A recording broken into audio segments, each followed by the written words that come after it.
निषेकादि संस्कार कर्म गर्भाधान मृत पुषः सवनं स्कंदनात् पुरा षष्ठे अष्टमे वा सीमन्तः प्रसवे जात कर्म च अहन्यकादेशे नाम चतुर्थे मामे निष्क्रमः षष्ठे अन्नप्राशनं मासी चूड़ा कार्य यथा कुलं गवाष्टमेष्टमे वादे ब्राह्मणस्योपनायनं राग्यामेकादेशे शकै पिशामेके यथा कुलं अविप्लुत ब्रह्मचार्य भक्ष्याणं देहात्।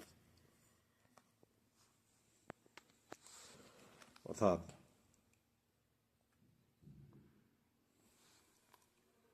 ଋତୁକାଳରେ ଗର୍ଭାଧାନ କରିବା ତିଥି ଏବଂ ଗର୍ଭରେ ଭ୍ରୂଣ ବୁଲିବା ପୂର୍ବରୁ ଅର୍ଥାତ୍ ଗର୍ଭଧାନର ଦ୍ୱିତୀୟ ବା ତୃତୀୟ ମାସ ମଧ୍ୟରେ ପୁଷ୍ୟା ପ୍ରଭୃତି ପୁରୁଷ ନକ୍ଷତ୍ରରେ ଚନ୍ଦ୍ରଯୁକ୍ତ ଥିଲେ ସେହି ଦିନ ପୁଷବନ ମାନେ ଗର୍ଭ ସଂସ୍କାର କର୍ମ କରିବ।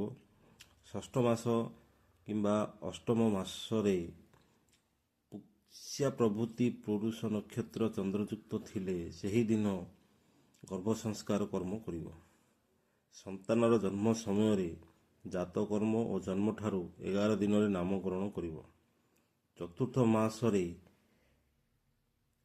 ପିଲାକୁ ବାହାର କରିବା।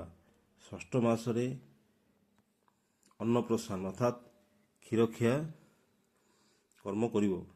ଗର୍ଭଧାନଠାରୁ ଅଷ୍ଟମ ବର୍ଷରେ କିମ୍ବା ଜନ୍ମଠାରୁ ଅଷ୍ଟମ ବର୍ଷରେ ବ୍ରାହ୍ମଣର ଉପନୟନ କର୍ମ କରିବ।